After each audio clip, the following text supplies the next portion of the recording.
strategist that mainly works with people who are truly growth oriented and impact driven. And we help them create a brand that gravitates the right audience towards themselves. So a lot of people generally wonder, how can we attract our people? But you see, once you can create something that's very authentic and that's very clear, you automatically start gravitating the right people towards yourself. Kind of like how you found this institute, how I ended up coming over here. It's all about creating a brand that will gravitate the right people, the right audience towards yourself. And we help and specialize in creating those things. I'm also a fractional consultant. So I'm very much driven to help level the field for a lot of people. So instead of just helping the large businesses grow further, I opened myself up as a fractional CBO so I could work with a lot more smaller businesses on a retention model where they could subscribe to our services. But aside from running my agency, I'm a huge dog lover and dog rescuer. There are two of my puppies out there. So if you hear any scratching on the doors or something, that's them. Even a great mic can't protect you against that. And yeah, I'm a podcaster, a author, a coach for young freelancers and businesses, and practically everything else I am introduced about me. But I'm really excited to be here. And I would like to use this as a way for me to be able to obviously introduce myself and connect with you all better. But think of it as I am your one-on-one mentor. Of course, this is going to be a group session, so we'll try to help as many people as we can. But don't hesitate to ask extremely personalized strategic questions that you are actually dealing with, or you might be curious to know and get the answers to it. That's what I'm here for. Imagine you have already hired me and I'm your personal consultant. That's what I'm trying to do over here. Because anytime I coach someone, let that be in a free session or in a just in a group session or even one-on-one, I make sure I leave you feeling impacted and have clear executive steps that you can take to scale further. So with that, we just have a quick opening in terms of why we're here. And the main topics that we're going to be talking about is how you can launch to market, as well as just what you need to do so that you have a successful and scalable launch. Now, I've helped a lot of businesses be able to do that, but I don't want this to be extremely conversational in sense of a monologue. I would love to do that, but not here. And so what we'll do is I will right now it's 7 over here. And so for the next 15 minutes or so, I'll talk about certain concepts and talk about how brand strategy helps play a role in that. Once we're done with that, I would like for you to use this time to both understand what I'm saying, but also ask any questions you might have in terms of what I'm speaking or in general that you might have already prepared. And if you can use the reaction icon and raise your hand, that way I can see you guys and I can bring you up one-on-one and we can have a better conversation. That way I can actually help you. I can understand where you're coming from. And instead of me giving you like a cookie cutter solution that works for everybody, I'll be able to give you a strategic guidance in terms of what you should do. Does that work with everyone? If it does, just give me a thumbs up in the reaction icon or yeah, with that. Awesome. Great. So yeah, brand strategy is something I love doing. Not because it's a tactical service, but it is a strategic solution. The difference between a tactic and strategy is that strategy, especially brand strategy, lays the foundation of helping you identify who you are internally and the right steps you need to take externally. In most solutions, people try to give you a service, but a service might not be right for you. You might not want to do Instagram ads. You might not want to go on TikTok and dance around and everything. That might not be right for your brand. But brand strategy helps you identify everything you need to do, not just with the essence of marketing, but everything you need to do as a business, the kind of products, the features you need to develop, and how you can scale your business in the direction you want while also gravitating the right audience to yourself. And this plays a very huge role, especially when we work with a lot of startup founders or businesses that are in their pre-launch and are getting ready to both build their product and also penetrate the market. You see, right now in any field, there's always going to be competition. It's already saturated. There's so many people who have created one or the other product. So anyone who decides to start something now, they'll most probably be dealing in a saturated market. But there's still many businesses who start a year or two ago and have gotten the best collaboration, the best user growth, and everything else. And this all starts because of a clear brand strategy. Now, they might not think they're doing that, or they might not call it brand strategy, but these are parts of brand strategy. And when you have a clear brand strategy, it lays the foundation you require so that you can scale further. What it does is, let's say I'd like to use an example of one of our very good friends. They're called Work Louder, and they're a company based in Montreal, and they started 3 years ago. And one of the things I really love about them, and the reason even we connected, was because they launched a crowdfunding campaign, and in 30 seconds, they met their goals. And that is something that most people rarely achieve. It takes 30, imagine reaching hundreds of thousands of dollars in just 30 seconds. And the reason they were able to do that is because they had a very clear understanding of who their users were. They built modular keyboards that are not really made in the regular essence, but they're made so that people who get overstimulated, who get distracted very quickly, and who are very creative can truly do the work they want to do. So they understood their users. Once they understood that, they understood what kind of product they need to build. But before they even got there, they understood what really inspires them if they fit the market. You see, when it comes to launching any product, four things play a very crucial role. Founder market fit, which is not something many people talk about. We will just go into product market fit, if our product fits the market or not. But more important is founder market fit. If you are the right founder for this market, not just in the sense of are you aware of the market or how it works and everything, but are you passionate about it? Are you purposeful about it? I'm pretty sure some of you guys must have met some founder friends of yours who might have started something, then few months down the road, they might have gotten bored or they might have left it, or they're just looking to do different things. It's good to be multi-passionate. But if you're not passionate about even one of the things you're doing, you lose interest. You're not dedicated to it. You're not able to think in different ways. The most businesses that are always scaling in the long run are the ones who are truly able to dive into their purpose, their passion, and create something around that. So when you can understand who you are as a founder and what truly drives you, and if you work in that direction instead of trying to go into a saturated market or into a trendy market because everybody else is doing, you have a higher chance of scaling because there's something more driving you. You're looking to scale, you're looking to innovate. Your brain thinks in a different format. And I am honestly one of the living examples of it. Not because I run a branding agency, but because I run an animal welfare home. It's currently still further into the development bits and everything. But the way I have taken my approaches to dog rescuing is taking away all the sad and sappy parts of it. And so that even once you rescue a dog can still be happy. There's so much more to their lives. And so when we started marketing around that, we started telling people about that, they were more than willing to invest because we were not showing the sad bits of it. We were showing what it is like to have a dog, regardless if it's missing an eye or a leg, they can still be happy, they can still be fun, and you will still obviously love to watch a meme or a reel of a dog doing stupid stuff rather than seeing something sad. So it's all about changing the narrative and the perspective. But the only reason I was able to do that, the only reason I was able to create a whole business model around it is because I fit that market. I love dogs. I love taking care of them and I understand and I look at things in a different perspective. So that's why founder market fit is important in any market. If you're truly passionate about things, you don't have to try to solve a huge problem. In solve one small problem, you can start understanding that, and then you'll be able to scale and look at things differently and get the audience you deserve. The second thing is community, getting the right users. Instead of just building on assumptions, you need to execute a strategy by research. Once you've come up with a clear strategy and everything, you need to understand if your users actually deal with these challenges. You need to see if your users are actually struggling with these things. If they are facing the challenges you assume they are. If you can better understand what the users require, what their needs are, the better you can grow. This is something what Workloud did. They were completely community-led. They brought in anybody who was interested in their keyboards. They understood their challenges. These are made for people who are neurodivergent, who are creative, and who get stimulated very too quickly and everything. And they needed something that could help them. So by doing the right research, they got their users towards them. So they were not just building for them, but they were building with them. Following that, they understood the problem. A lot of people go to market by trying to come up with a solution first. Don't do that. First, try to understand the problem, because once you can understand a clear problem and you understand exactly what this problem is and the impact it is creating for them when it's not solved, and the impact it will create for them and what it will enable them to do once it is solved, you won't just be able to create one product, but you'll be able to create multiple products that will help them get to the similar solution to different avenues. And that gives you a much more clearer direction. And lastly, which every business requires when it comes to sustaining and scale, is price.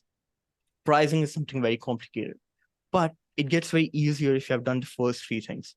If you understand your market, if you understand your users, and if you have created something that they require, you also understand how much are they willing to invest in it. What is a way too low of a price, which would make other users who you haven't engaged with think that, you know what, I don't think this can solve my problems because it's too cheap, or make them think that, you know what, this is way too expensive. I don't think this is worth spending just to solve this problem. When you understand who your users are, when you understand what you're trying to solve and what you're trying to create and who you're creating it for, you also get your pricing, you get your positioning, and everything else in terms of how you need to communicate that, the marketing you need to do, the features you need to develop. And all of this becomes very clear when you have a clear brand strategy and a foundation. And that allows you to align and then scale because you'll be able to visualize everything else. So hope that makes sense. If it didn't, obviously feel free to comment or ask right away and everything. But I said it would go till 7:15 and here we are. But now I'd like to ask you guys to come up and tell me from what I just shared and what you're building. I'd like to understand what are the products you're building, what are you trying to achieve, and what are some of your questions and challenges around growth. So with that, either I can call you out one by one, whoever is on the stage and everything, like just randomly, or you guys can just come up and raise your hand and everything. I'm comfortable calling people out anyways. I think we'll have them volunteer. All okay, right. so I can see Deepa. Hey, Deepa. Yes. Hi, my Hi. name is Deepa. I'm from Nepal. Nice. So I we love are. your hair. Thank you. Yeah. Yes. Yeah, so I'm making school management system, which Awesome. is more the main. So the main focus of our school management system is continuous assessment format. All right. What's happening right now in my country is that government has mandated to schools that teachers have to use continuous assessment system to grade students. Yes. And the problem is that it has been 9 years, and teachers are just not doing it. It's like teachers are already stressed. The job is already stressful. They're already wasting time outside of school. They don't want to do this. Yeah. So what we are trying to make is standardized assessment format for them. All And right. we are packaging it in a school management system format. Nice. And the thing is, it's a very competitive market. All right. There's already a renowned competition of Veda we have here. Yeah. And there's already international market is also there, like offering very, very cheap Of course. product. Yeah. And we are like, what to do? The Nepalese product, if we are marketing, made in Nepal product, there's already there. Yeah. Which is very expensive, and they already have full built-in features. They have Yes. everything, and we are still in trying to build the features. Yeah. If we are offering cheap, we can't do that because we have to cover up the cost, Of development course. cost and everything. So Yeah. I'm like, what to do now? Yes, I can imagine. And firstly, I love that you're focused on such a big challenge because it's very important, not just for the teachers, but also for the students and their further growth and development. So I love that. So what I would like to understand is if it is already a saturated market and there's so many businesses that are creating, that means the problem still hasn't been solved if users are still looking for a new outcome, if they're still looking for a new feature and everything. So what is the point of friction aside from pricing and being a saturated market, according to you? What is something you have noticed that's causing customers to friction away from their existing products? That's making them be like, this product is not solving our challenges. Like you mentioned that it's stressful, it's time taking, it's obviously frustrating for teachers who are already doing so many other things and all. So what are certain things that these products are not able to solve, and how do you think you are positioning yourself in being able to solve those problems if you are able to? So we have two competitors who have like built this product, Okay. but it's very low on their like ingredient feature kind of thing. Okay. So what we have observed is that teachers just put in grades. Yeah. They are not properly assessing students. They just put numbers randomly in students' name. Yeah. And they have to manually calculate the students, Yes. grading. That's the problem. So what we have found is that teachers are hesitant to use the tech, like they don't know how to grade the Got it. students. Yes. So we are trying to teach teachers how to grade the students while All right. using our tech. Got it.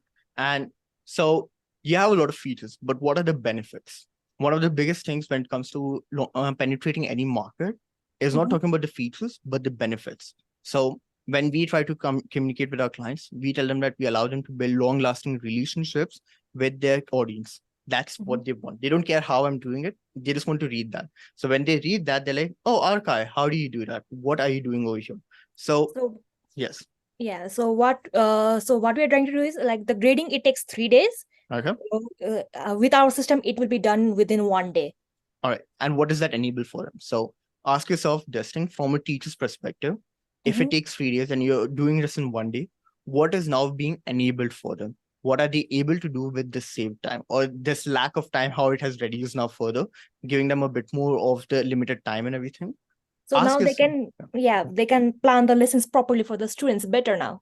Yeah. Instead of just, using 10 years old material for students, they can now Yeah. do a proper, new planning for students. Awesome. So I love that. Now I just want you to ask yourself, and again, we can go back to this as well, but I'll just take one more minute with you, which is ask yourself now that if they can do this for the students, what will that mean for them in terms of their career? So go a bit more deeper into it. Think about your user's mindset first. The reason I'm saying this is because once you have identified a problem over here, that you're saving a lot of time and everything, if you start focusing on the benefits and start positioning yourself around that, you'll also start to see different avenues that teachers will want, that will enable for them. And also spend some time with a couple of teachers and just ask them so that you can connect with them, so you can do some user research. Once you do that, then you understand exactly what are the benefits they themselves will probably be able to visualize, but also what are the things they would like to have communicated to them.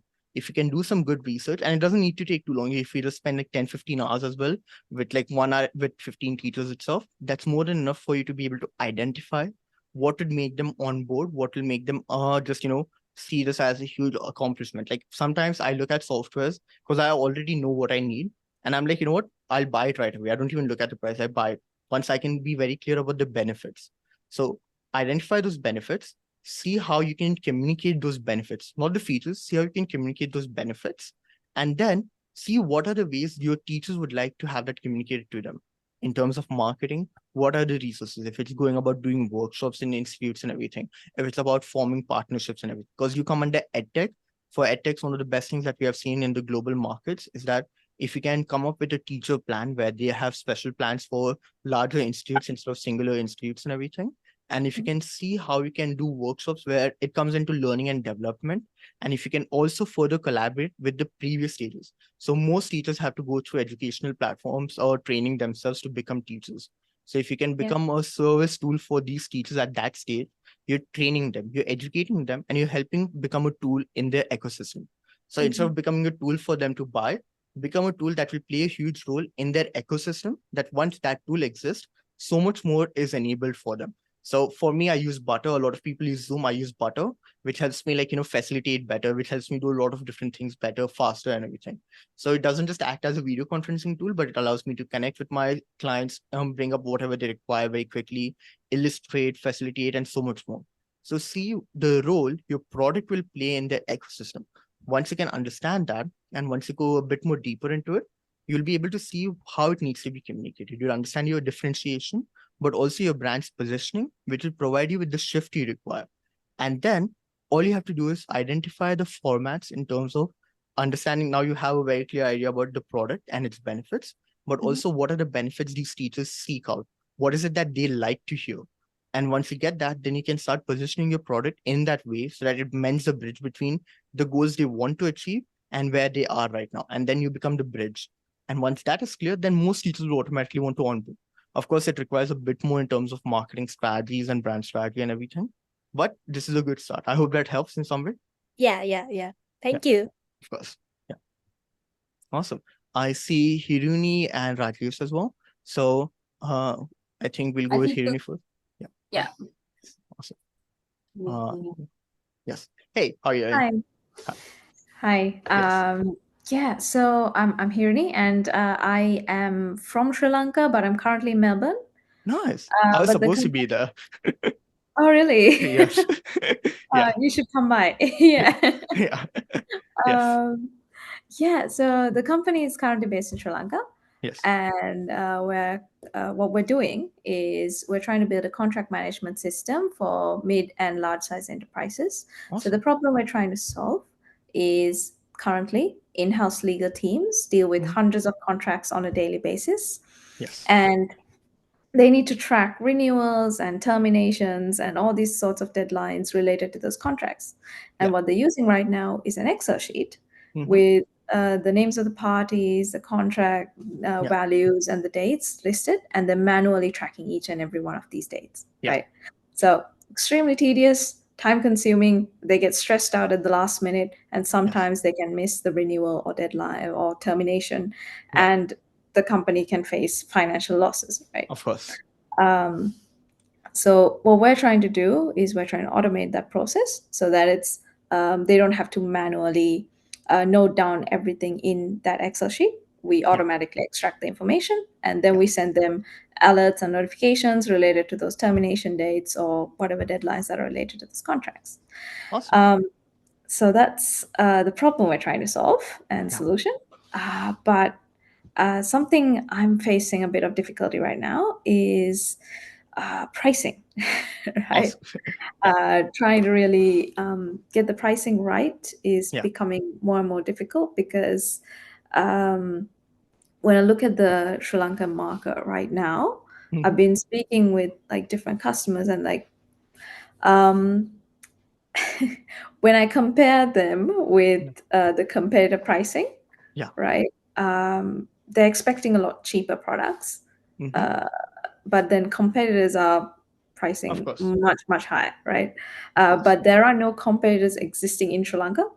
All right. But there are ones in India and South Asia, a lot in UK, US, Canada.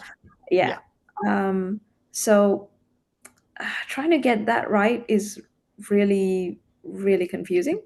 Any advice on that matter is welcome. Yeah. Of course. So before I come to the pricing bit, I would like to ask you the people who you, because obviously if you're at the stage of pricing, have you already spoken to other lawyers and people who handle legal work in these companies and everything?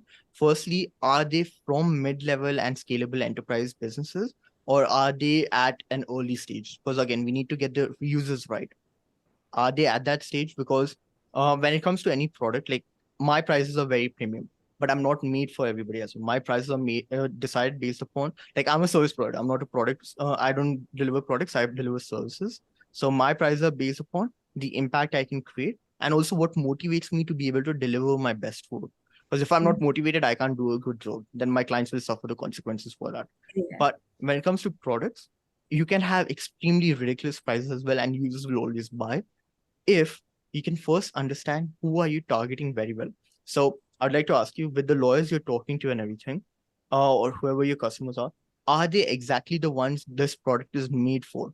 Or are they just people in the field, but they are not at the stage that you worked with? In terms of talking, I think there's been a mix. Um, I haven't got in contact with the large size companies, Okay. but mid-sized, yes. Yeah. Mid-sized and small-sized. I think I focused a lot on speaking with the in-house counsel to figure out the problem. Okay. But in terms of pricing, I think I've only spoken with mid-sized for now. Yeah, Got it. yeah. Yeah. Yeah. So here's the thing. When you talk about a product that time, because when it comes to products like yours, you are at a point where you have two users. One, users who are actually going to use it, and two, users who are going to benefit from it. And in your Yeah. case, the users who will be using it are the lawyers, but the ones who will actually benefit from it are the CROs. They are the ones who will be like, you know what? This is something I need. This will help our company grow better. It'll improve our operations. So the CEOs, CTOs, CROs, these are your users in this case. You need the validation from the lawyers, the in-house counsel, the legal teams, the head of legal procedures and everything. But the ones who are going to make the investment will not be these people. They'll make the recommendation. They'll be like, yep, I love this product. What is the product called? Nico Legal. I'm sorry? Nico Legal. Yeah. Okay, yeah. So yeah, we love Nico Legal. We can see how it can help us and everything. It's great. We want you to invest it in for us. So the lawyers will always be the social proof, but they're not going to be the buyer unless they're an existing legal team, unless you're just selling it to a legal counsel or a group like overall company and everything. They are not going to be the ones buying it. It will be the CROs that will be making that decision. So here's what I would recommend. Obviously with pricing, it's a bit more complicated, but it is just this. You have a product, you understood the challenges, and you have users. Have the users said that this is a big challenge for us? Have they said that this, and have they said that your product can solve it for them? Yes. All right. Yeah. All right. Yes. So then what you need to do is first collect a lot of social proof. Collect at least 15 to 20 pieces of social proof from leaders in the industry. Even if they have better systems yet, just ask them to share what they think about the product or what it would have done for them if they were starting out and everything. or how they see it. Then I want you to run a small beta group of 10 people in 2 groups and everything, with one group doing the same work in a regular speed and everything, and one group doing the same legal work with your system. Like if you have created a system, you understand where your system can best solve it, right? And so Okay. when you do that, you can create infographic data that is well presented and everything. You can showcase to CROs, CEOs and everything. And then you're able to help them understand that, you know what, these are different lawyers from different teams and everything. This can be students as well who lack the experience and all, or these can be lawyers in the field and everything. And when you showcase this and you have social proof with proof of work, you always need 2 things when it comes to scaling any business, when especially in an existing market, which is social proof and proof of work.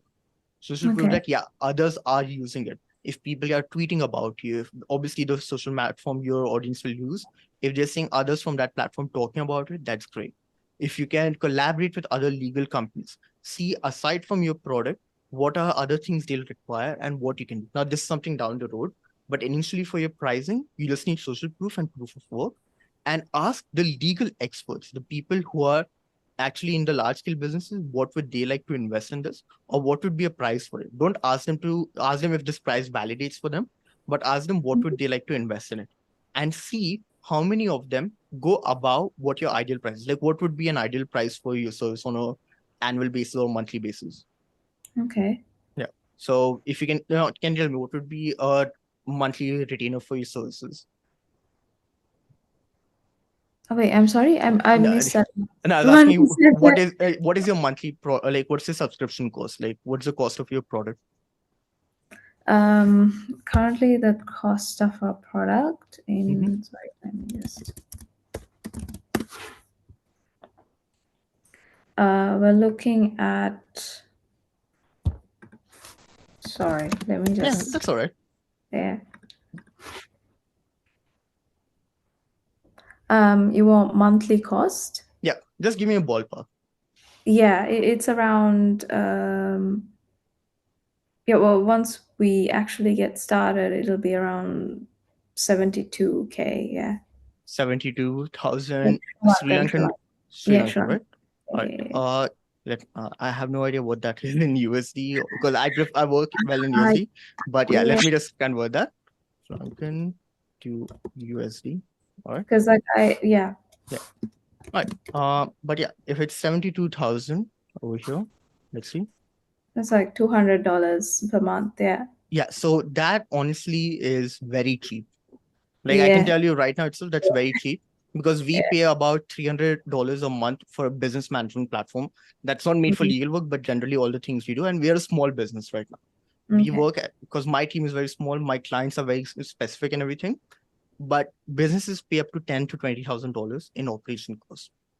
Mm. I'm guessing your annual plan would be a bit more cheaper. So if it's 200 per month right now, annually it Yeah. would be about $2,000, or it would be about $2,100 and everything. It will be like $100 lesser or something like that, where they get a bit more of a discounted price on an annual price, right? Yeah. Yeah. So these are honestly very small prices for any market, because $2,000 for legal work management is very crucial for businesses. But again, you need to speak to the right audience. So what you can do first is collect some social proof, showcase some proof of work with some infographic data that someone can literally skim through very quickly and see like, okay, if I use their service, there's this much of a difference in the scalability. And then again, talk about the benefits, as in how long will it take for them to be able to grow? How long will it take? What is it enabling for them? How much time it is saving? How many resources they're saving while doing the work, but also while taking the next steps and everything? What are the rest of the things? If you can communicate these benefits more than anything, and you target the right people, which in your case, obviously right now it would ideally be CROs and CEOs, because these are the ones who make that decision, they would Yeah. more than willingly be able to subscribe to that. They would rather Mm. pay more than that as well, because I can automatically tell when he said 220, like if it's $200 a month, I would pay for that if I had a legal company, because that's very small. It's a very minute price when it comes to functioning at such a scale and everything. It's a very small price. It's all about identifying these benefits and showcasing that. Showcasing what are you enabling for these people? What are you allowing them to do post this? So lawyers can do much more better work. The company can onboard more clients if they have proper managements and everything. They can on the training and development for new users is a lot more easier. You can do L&D workshops as well with these companies and everything. It's just that you need to specifically target the right people. It's just a problem in targeting. You're a 2-point business. Your audience and the people who will be buying your products are different. It's just that. Okay, yeah. Yeah. Does that make That's sense? yeah, yeah. I do want to ask though, like Yeah. I understood like how you wanted me to separate the, have the small beta groups and like compare how the regular Yeah. work and the ones using our product will function, Yeah. right? Yeah. But you talked about getting social proof from leaders in the industry. I'm a bit like Yeah. So what you can do is find a couple of lawyers and everything, and yeah. then do a demo call with them.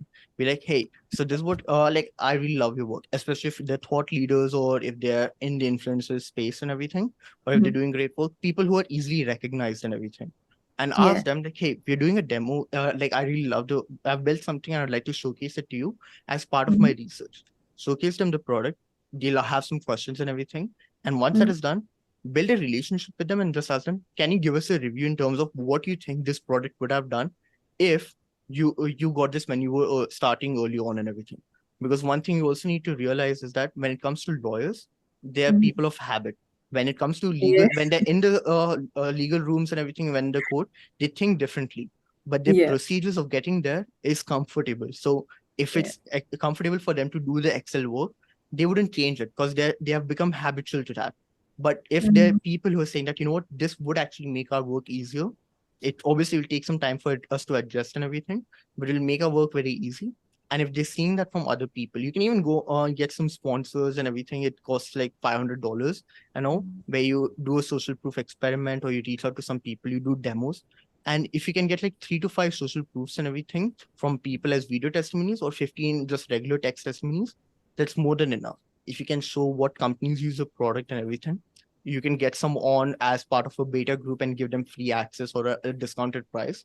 This helps you penetrate the market and showcase to your main clients that at an enterprise level, these are the solutions we have and this is what we can do. And we are already doing this. This is a proof of work and social proof. Yeah, that's amazing. Yeah. Yeah, I love that. Yeah. Wonderful. Okay. Thank you so Okay. much. Yeah. Of course. I'm glad. Awesome. And I think now we have Rajesh. Yeah. Hi, Hey. Akai. Hi. Just give us 1 second so that we can bring you up and everything. Sorry. Just give us No video, right? I think his video is, you can't switch on your video, right, Rajesh? I think he'll have to I do had it. some issue with my laptop camera. Okay, that's all right. Okay. Yes. Okay. Yeah. So Yes, go ahead, Rajesh.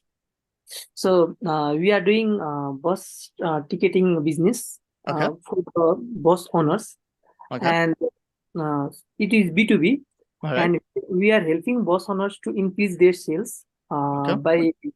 by doing the marketing Right. and managing their business. Like what we do is make them a bus ticketing system, bus management system, and they do bus ticketing and the report generation and finance management.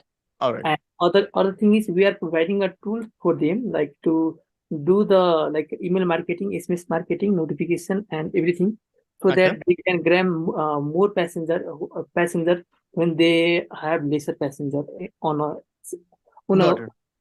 on a sample day. Yes. So we have onboarded 2 clients right now All right. in our system, and they are using it. Okay. And now we are facing the problem is the pricing model problem, Okay. and the other is the scaling problem. All right. So that is the problem we are facing. Okay.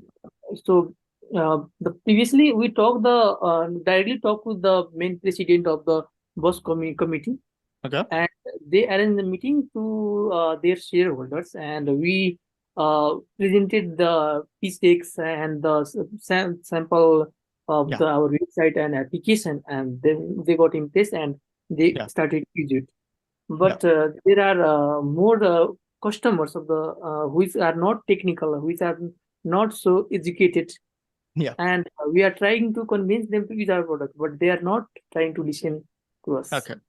Yeah.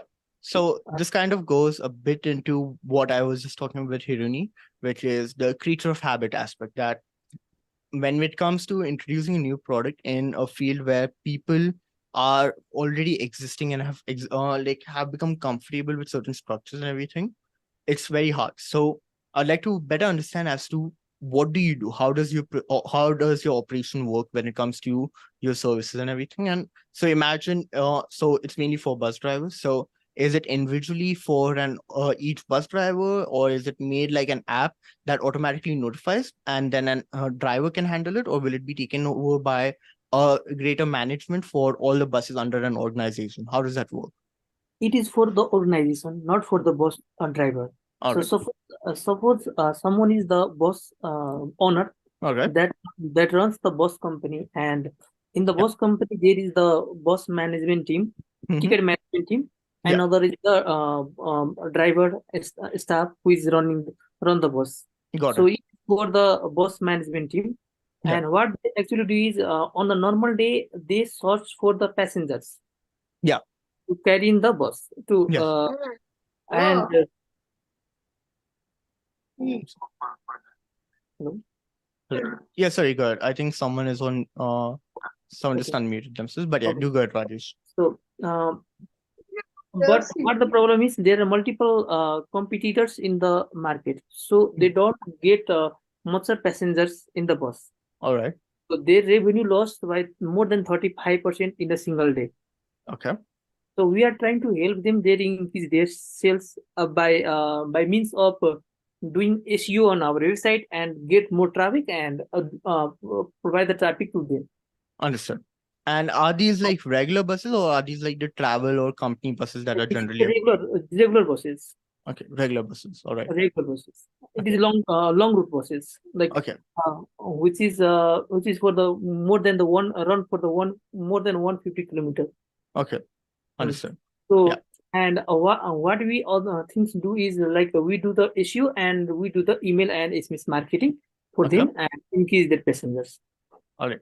And I'd like to ask you, is email and SMS marketing what these passengers look for when it comes to buying into the service? Like when it comes to hopping onto a bus, do you think their end users, the customers who will hop on, is that what they would look for when it comes to understanding that, oh, are these buses available? Will they look for SEO, email, SMS, or is it something else? Like, I would like to understand that. So for the passenger, Yeah, from a passenger's perspective, because if I'm marketing my services on a platform where my customer at that point, when they're seeking out buses and everything, or they're seeking out what are the available buses, like obviously they'll Google and everything. But aside from that, is email marketing what they require? Or is it something else? Because again, with email marketing, the way it will generally work is that you need to have an established audience. Even if you cold email, you don't know how many people are currently planning on traveling. So this is a very situational based marketing. So it doesn't work in that sense. It only gets triggered if someone is looking to travel, and then obviously you can do pixel related marketing for retargeting on social media and everything. So if someone is like bus trips on Make My Trip or something like that, then you can do like Google paid ads and everything, or just meta retargeting. But what kind of marketing is actually needed for the customers who will actually be spending time on these buses? Because again, it's a much more bigger group. There are people who like to pre-book the people, and these are the people who already plan stuff out.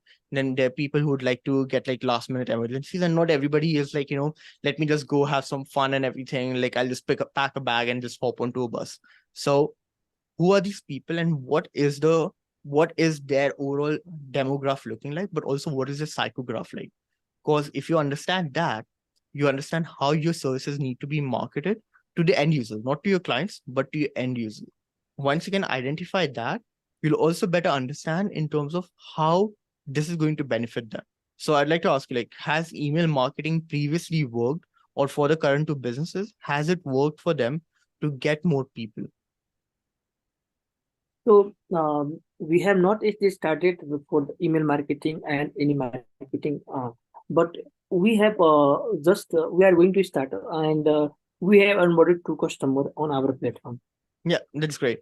But is it working for them? The reason I'm asking is, if you have customers, but if they're facing friction, if it's not bringing them revenue, that means obviously the chances of them to hesitate, and others will also hesitate if they don't see it working. So I want to understand in terms of the customer perspective, not your customers, but their end users. B2C. Yeah. So you're B2C, but for their consumers and everything, does this help them? Are they going to open these emails? Have you tested that out? So we have not tested that, Mhm. but our assumption is uh, mm, but the tested thing is if some passenger is going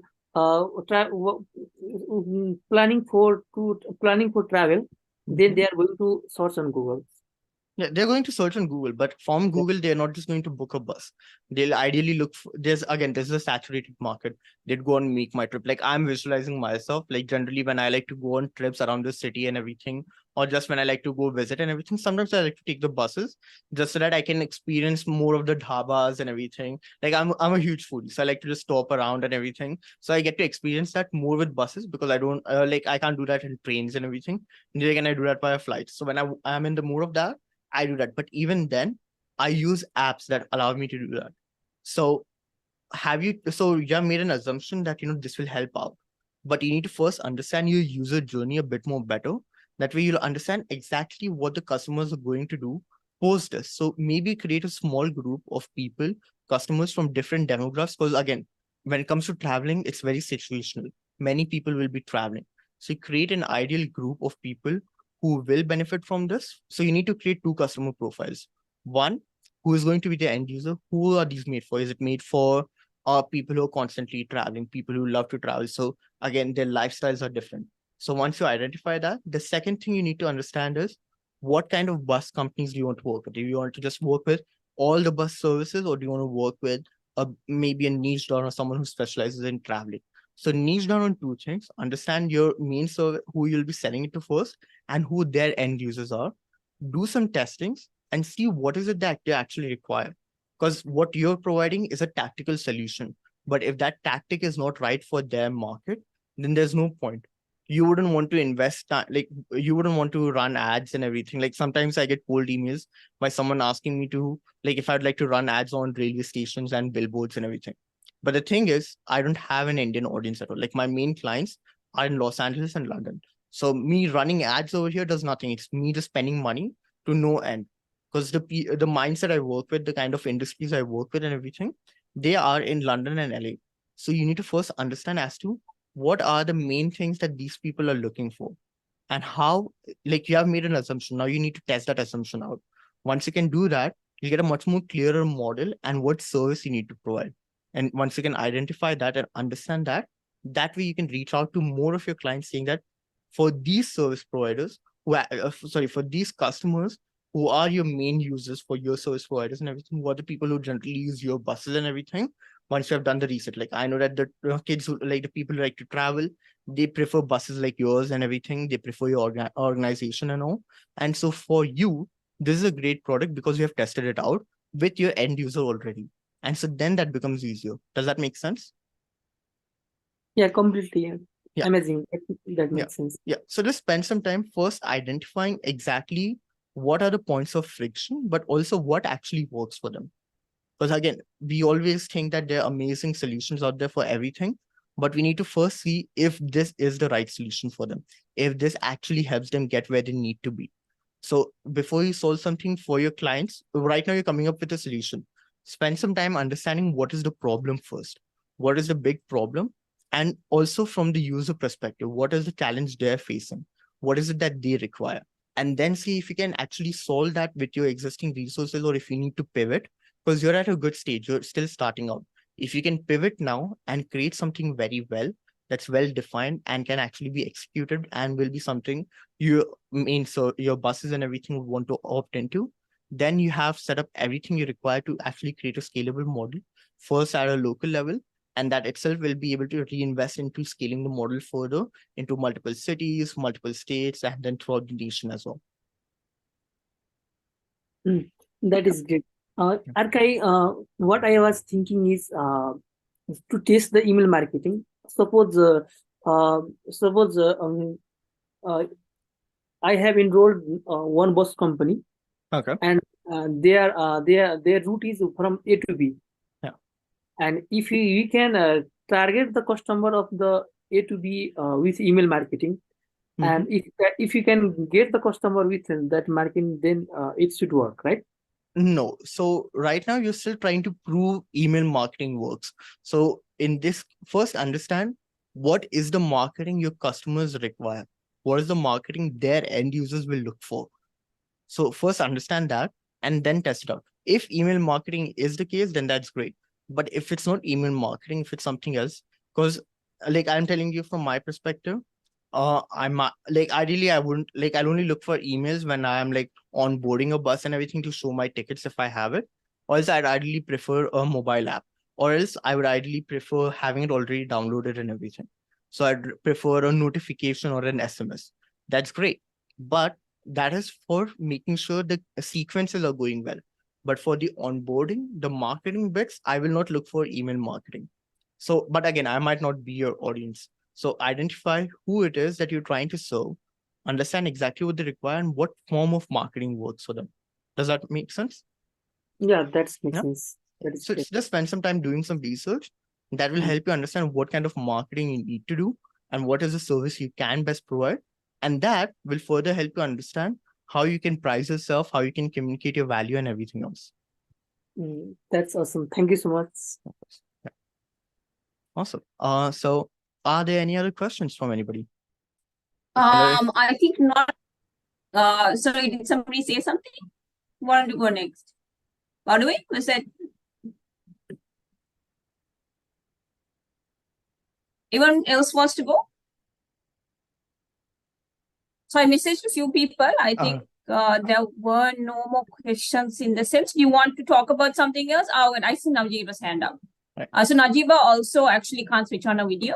That's Najiba, all you right. can unmute yourself and go ahead and talk. Yeah. How are you Okay. doing? Hi, I'm fine. How are you? I'm doing great. Love being Uh, here. Okay, I sent you just a LinkedIn request. All right. Okay, and now have you given your office hour?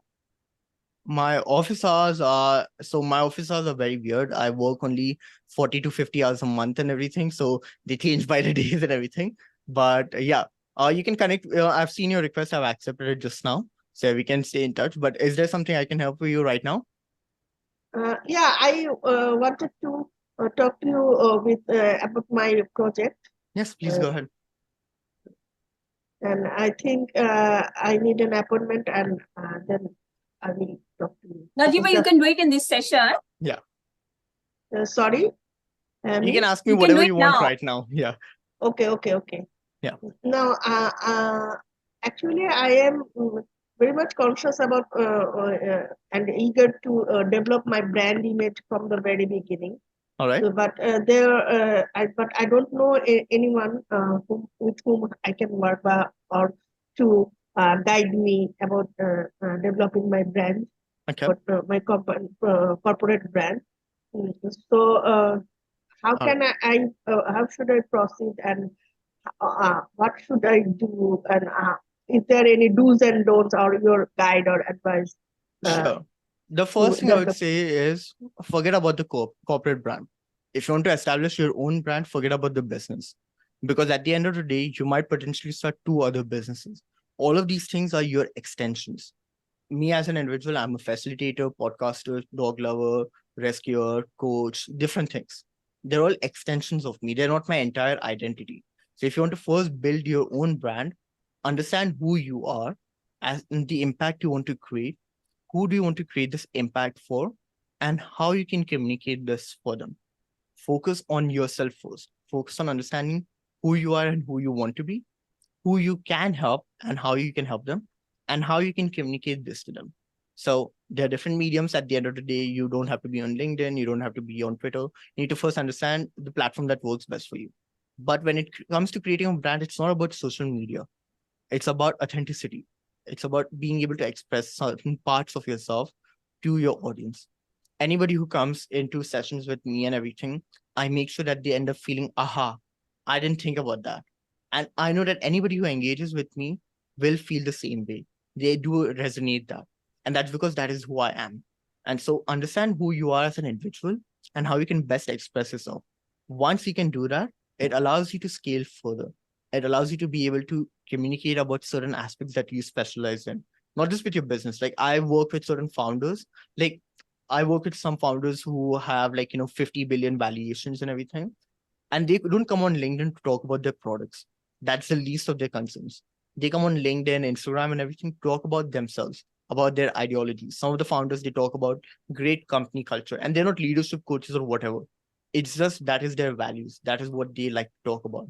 That is the impact they want to create in other founders and everything. So your own brand is different from your company's. It is an extension. Your company is an extension of you. And it's good when everything you do is in alignment. My greater purpose, the one I'm trying to achieve, is to make sure I can create opportunities for others to be their best self and feel free while doing that. So when I help companies, I help them create a brand that is true for themselves and gravitates the right audience. When I coach young freelancers, I help them be able to scale in their freelance journey. When I rescue dogs and I create a great home for them, I make sure that they don't have to hesitate when they are being stupid, having fun, being their best self. They don't have to feel scared. So everything I do is in alignment. It's always great if that happens, but your personal brand is your own. Your personality is your own, and your journey is your own. It's not with your business. It's good if it aligns, but at the end, you need to first start by understanding who you want to be, who it is you want people to think about. Because there's so many great quotes and everything that people say a brand is the gut feeling people have about you when you leave the room. That's an impact of your brand. That's secondary. A brand first starts within. It's about who you are, your purpose and your personality infused together. My purpose and my personality, I'm cocky, I'm charming, I'm fun. That's my personality. And so when that is infused and when it's consistently pursued by people, then that impact comes in, that when even if they don't meet me for like months and everything, but if they hear my name, they recall the impact I created for them in the way I did it. So it's about being consistent and it's about being authentic. So identify who you are and what you want to be and how you can best express that for your people. That's all it is when it comes to building a brand. Once you can start there, and of course, there are a lot more things that go into play, but once you can start there, you can start to compound on things and you can start to scale further. Does that help? Yeah, thank you. Thanks a lot, and Yeah. great advice, great guideline. And if I, since you have accepted my LinkedIn request, if I have any other question or any other guideline, I will just message you.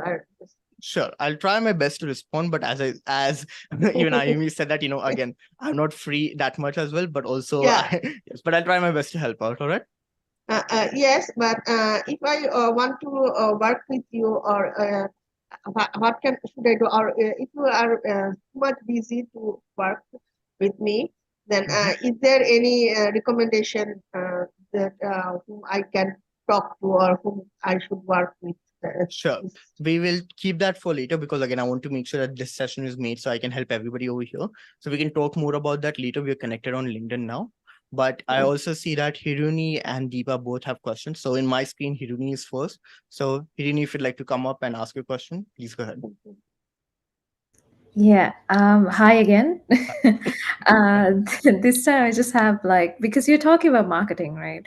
So something that I do right now is we have a weekly legal tech newsletter going out. Awesome. So I have 600 subscribers, and 500 lawyers there, right? Nice.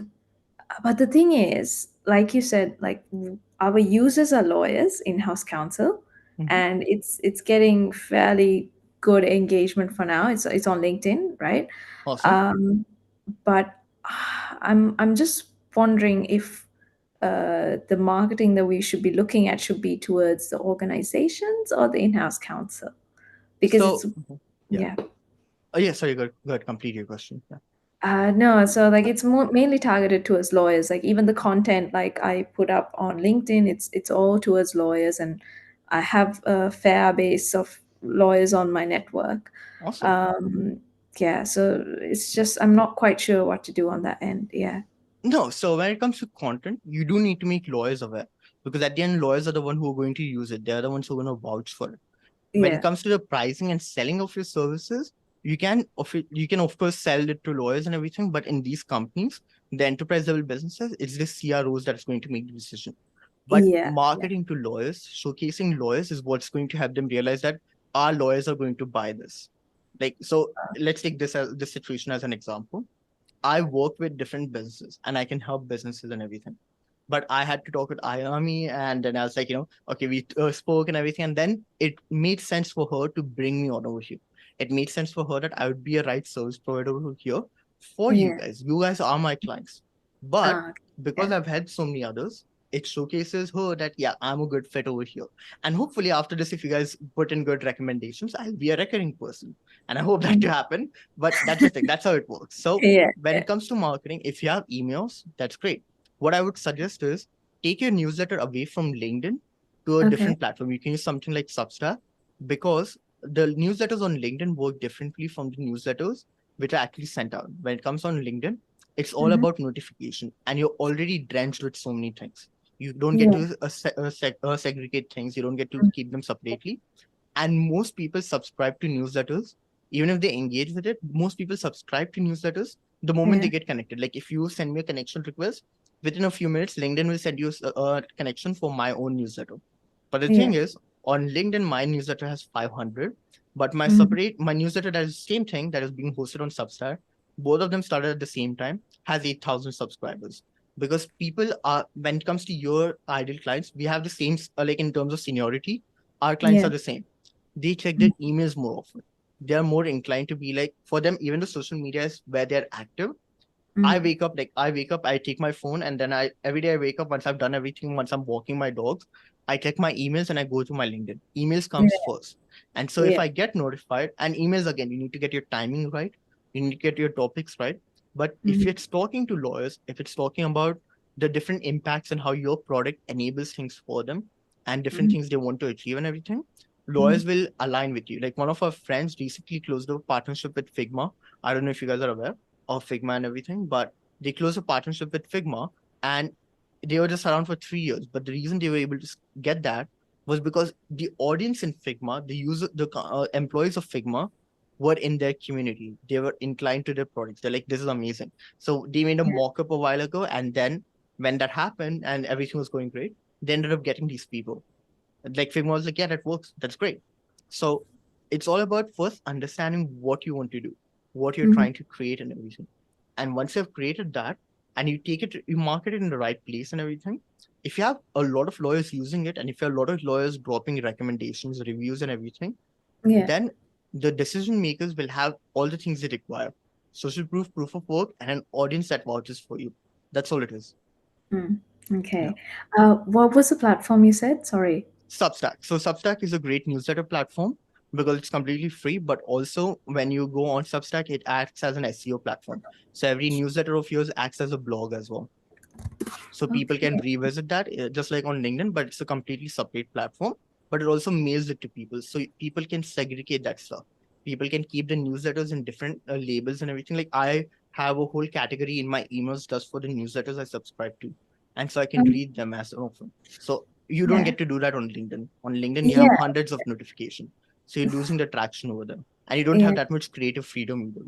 So if you're doing email marketing, then that is one of the approaches you should consider. Okay. Substack, right? Yeah, Substack. Yeah. Okay. Awesome. Thank you. Awesome. Thank you so much. Yeah. And we also have Deepa. So just give me 1 second. I'm just going to off my camera. Yeah. Till then, can you bring Deepa? I'll just change my camera once again. Yeah. Just give me 1 second. No worries, you can take your time.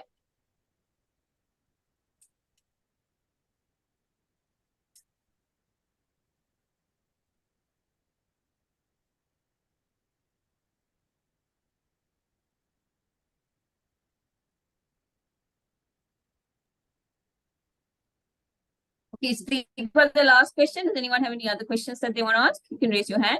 Yeah. If not, Deepa will be the last one. All right. Okay. Hi. So my company name is Microsoft Network, but my product name is Smart Shiksha. And we have like opened up like Facebook, Instagram, whatever for social media promotion of our product. But what we have found is that it's Facebook where like Nepalese teachers are more engaged. Awesome. So like we focused on Facebook. and Yeah. we managed to get like 900 followers and all that, and we were like, yeah, 900, it's great. Yeah. But the thing is that as we are developing the product, we forgot about the social media, like the content update thing. Yeah. So if you look at our Facebook page, all Mhm. you are seeing is that holidays promotion, happy Dasai, happy Diwali, that kind Yeah. of post. That's the only thing that we have in our Facebook page. Yeah. So I'm like, now how to overhaul the image? Yeah. How to make our social media presence better? Mhm. So yeah, if you could give me some tip about that. Of course. So the way Facebook works is it's a more of a community platform. A Facebook group is always seen as a space where people can join to connect. And communities are great. Community-led growth is one of the leading success for most companies. But when it comes to marketing and educating, you require more of a forum, a platform where you're notifying people about what's going on. So first, I would say pick a secondary platform where these people are spending their time. So if you have people in a community, in a group with 900 people who are engaging, that's great. But again, they're not engaging on the things you want them to engage upon. Yeah. So you need to restructure a bit. You need to structure in the sense, identify what is it that they look for. Where are they in the mindset to talk about these things? And minds plays a very crucial role. So like when we started our agency a few years ago and everything, even though the decision makers of all the, like we used to work at hotels and restaurants when we started out, even though all the decision makers would spend their time on LinkedIn, we would market on Instagram. Not because food and everything is great on Instagram and everything, but we would market our content towards these people, because when they were on Instagram, they were not expecting to be sold. They were not expecting to be sold and promoted a service and everything. So when we were doing that on Instagram and they would come across an ideal profile and an ideal offering, even though they were like not having their guards up and everything, internally they were always thinking about their business. But it's also, you need to be very clear in terms of when you're marketing to on a platform, and if they're not at all interested and if they're not at all in the zone, like you would expect people to be more professional on LinkedIn. So if they come across something like that on LinkedIn, and if a forum exists on LinkedIn, they will not go ahead and create these posts and messages that, hey, good morning and everything. On LinkedIn, they are constraining themselves to be thinking in a different manner.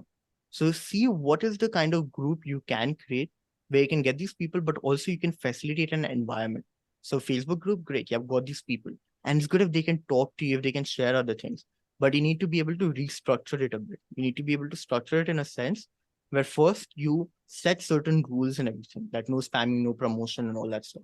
Then the group shouldn't act for you to just sell your service, but educate them. So you need to ask them questions. You need to play a very crucial role in consistently making sure that you're asking these questions. Like when you're in this forum, in this community and everything, in these groups, you are already stated to be in a place that you're always going to seek out certain help. You're going to seek out how you can grow and everything. And that's happening because of what the organization of Founders Institute is doing to facilitate that conversation. They're asking things, they're creating these stages, they're creating these events and everything. So you as an individual needs to create that as well. You need to create the things. I need to again identify what kind of teachers can you first target? What kind of teachers can you first sell to? No? So you are talking about a forum, creating forum. So what I'm talking about is like on your Facebook groups and everything, right now it acts as a place for people to engage. But where are you educating them? So what is the secondary platform? So when it comes to marketing, there's a acquisition platform such as, so for us, our acquisitions are made for places such as LinkedIn, and then we also go on YouTube and Instagram and Twitter. These are our 4 acquisition platforms. And then there's also email marketing. So when we have these acquisition platforms and everything, and I'm sorry if you're getting some notifications on, let me just mute that. But yeah, if you're getting some, wherever you go about acquiring people is not the place you're going about retaining them. Acquisition and retention is different. So just like if you have like 900 people and everything, but if out of those 900 people, nobody's engaging at all or nobody's converting, then you're not able to retain them. You're still just acquiring them. That's false engagement. Like if I get 10,000 likes on a post, but not even 10 people are actually buying my products from them, then I'm just getting false engagement. So first identify what are the platforms where people will be acquired by you, where you can educate them, help them realize the value and everything. How did you get acquired to Founders Institution? How did you become aware of it? So I create a space where people can be acquired by, where you can acquire them, the right people, not just anybody, but the people who are ready to take those actions, the steps and everything. And then create a platform where you can retain them. But the retention should be for the people who are ready to take that action. Even if you have, let's say, 30 teachers instead of 900, but these 30 are only in this group so that they can learn to be better, learn about your tools, learn about how to create better, learning platforms. Because again, it's not just about your product, but what your product is enabling. So if you create content, if you do workshops and everything about what you can do as a teacher to better engage with students and everything, where you're creating that space and that zone of learning, then the ones who have truly been retained, they get cultivated into buying your product. They get cultivating into understanding the role you play. So you have a Facebook group now, but first start by creating a presence in places in terms of who you are. You need to change your positioning that you are so and so and you enable these things. You are a product for this mindset of people. Once you have got these people, then how are you engaging with them? How are you educating them? How are you retaining them? And with that, you need to structure your community, either the existing one or a new community, in a manner where the people who do stand in, who do show up and everything, are made for just this. Does that make sense? Yeah. It Yeah, does yeah. take time. This is not something I can explain a few minutes and everything. But yeah, this is, so if you have a group right now, just see how you can filter it a bit and everything, right? And then restructure it a bit so that you can retain more of the right people. How do I go on filtering it? So the Connect posts with that these I have people. already made, should I delete them or should I just skip them? Try archiving all the posts for a bit, create an announcement saying that, hey, we are changing the community a bit. These are the new rules and all.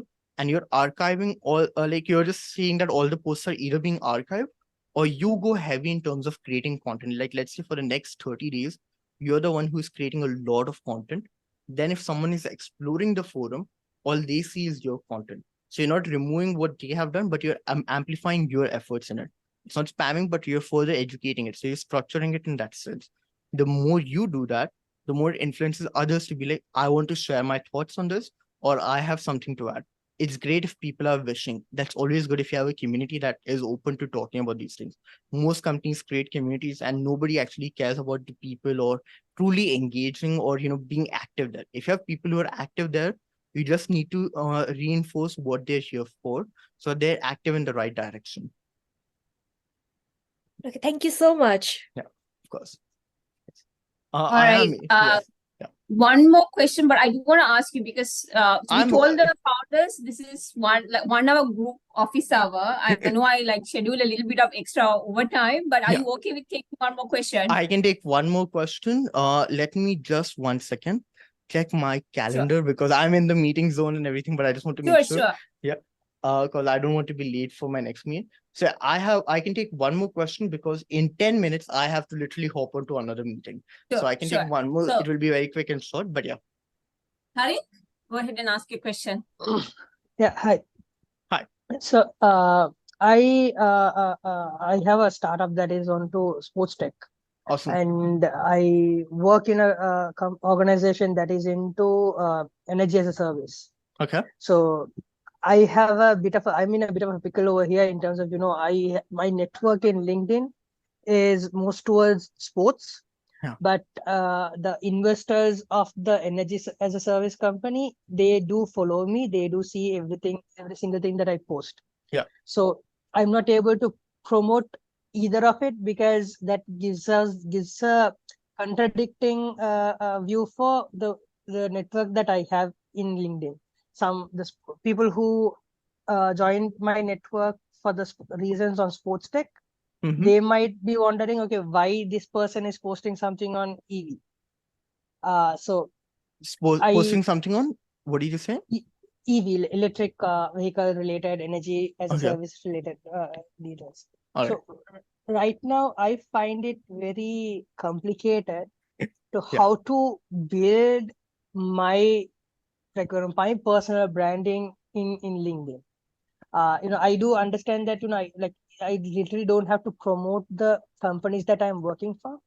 I have a different value that I can bring it to the audience. Yeah. And I want to know how can I do this because I'm struggling in that area. I Understood. tried few. I work as a product manager. All I right. tried to create content in the area of product management, but I don't see the engagement that is happening in that. So I Okay. want to see what will work and how I can build my branding in that. All right. So I want to ask you two I'll things. also just like Yeah. to add a little bit of clarity to what he said. So he works full time for a mobility company, right? But he Okay. also has a startup which he's a founder of. Okay. So Understood. the conflict he has is he's looking for investment for the company, but obviously investors are looking for him to be full time if Mhm. you're looking for investment, right? And they want you to be focused on that particular area, while he's also working. But then he also has these other people he's following for his on his profile. This was a challenge for him actually, Yes. right? An actual challenge. They're Yeah. following him for the e-mobility stuff. So it kind of looks like he doesn't want to come across like he's not focused on his job. Like, Okay. like Yes, if sir. you're doing your own thing, then you come across like, oh, I don't care about my job, right? Yeah. So one thing that's very important is obviously your dedication. And I know that down the road you will be shifting and completely going all on in your company and everything. But when it comes to creating content or talking about things, you can talk about anything. I know that people expect you to talk about your industry and all. But as I said, I've worked with founders, I work with people who are doing multiple different things, but their brand is about talking about their values. Like no one can tell me that I can talk about rescuing dogs and everything or how much I love my dogs and all, if that's what I want to talk about. But if you want to create a brand that talks about an expertise and everything, you need to start talking more about it. You need to start putting it out there. Maybe you change your social platform and see where you're, or you refine your audience. Now, this is something I prefer not doing, but in your case, you will kind of have to, because if you're still with your business and everything, it's about making sure the audience you have, because now you're changing things. If you're leaving the company down the road and everything, and you're establishing thought leadership here, have you already updated your LinkedIn about this? That on your LinkedIn, like Yes. I'm a founder of so and so. Yes. Okay, so your company is okay with that? They are okay with it as long as that I don't put my startup as first Okay, yeah. and So put the then when it comes to company. content, that has nothing to do with them. That's your LinkedIn profile. Like just because you work in a company, your content doesn't needs to be about them. No, a company can't force you to do that. So you can start by creating leadership. You can start about talking about concepts and everything, things that value for you. When it comes to the investors and everything, that's a different thing. For that, they will want to see what have you accomplished. If you want to showcase investors that while you're still working for this company, you can help them you can scale the company further. And that once you get their investments and everything, you'll be quitting and all. They need to see what have you been able to do so far. What have you been able to do till now that gets you to a point that most companies haven't been able to, because you have to level the playing field for them. You need to make them realize that this person actually can create great impact. Now, I worked with a lot of small stage founders as my friends and everything who were able to do that, who were able to quit, who were while working in a different company, they were able to scale a company to $2 to $5 million ARR and everything. And so that when they showed it to investors, they're like, yeah, we don't doubt you for a second. We don't care if you're working 2 or 3 jobs. If you're ready to quit them, because till now, if you've generated this, the impact you can create further is going to be different. So if you want to showcase investors, because they want to see what are your values and how dedicated you are, because for them, it's not just about giving money. They will be your partners. They will be someone who will be joining your company, but also mainly when someone joins your company, it is their business. For investors, investing in companies is their business. That's how they sustain themselves. Just like how for you, like for different companies, for you, you'll have your users and everything. For investors, you are their users. You're the people they invest in. That's how they run their business. So they need to make sure you're a right fit. But if it comes to content and everything, something I can always tell you right now is start by creating content. Don't worry about who your audience is. Start gravitating the more of the right audience now. Start gravitating the people who will be coming towards you more. If the audience who doesn't care about these things or they don't understand this, they just won't engage with you.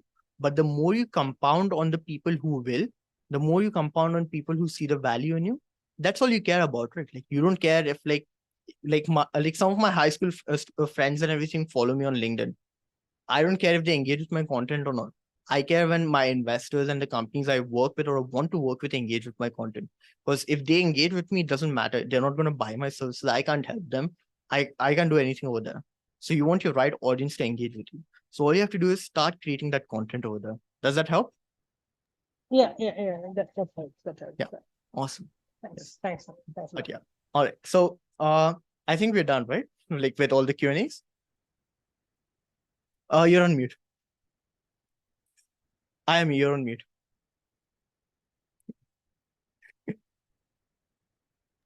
You're on mute. I'm really, really sorry. I was thanking you so much. So Arcui, thank you very much for coming and doing this session. Of We course. really appreciate it. And you stayed 20 extra minutes because we actually told the founders it was a 1 hour session from 7 to 8. So thank you so much. Of course. And also, I think in terms of office hours, this is actually the one with the most interaction. So I think that was fantastic. All right. So we're looking forward to definitely having you again at future sessions, and we look forward to engaging with you more, and also finding opportunities to work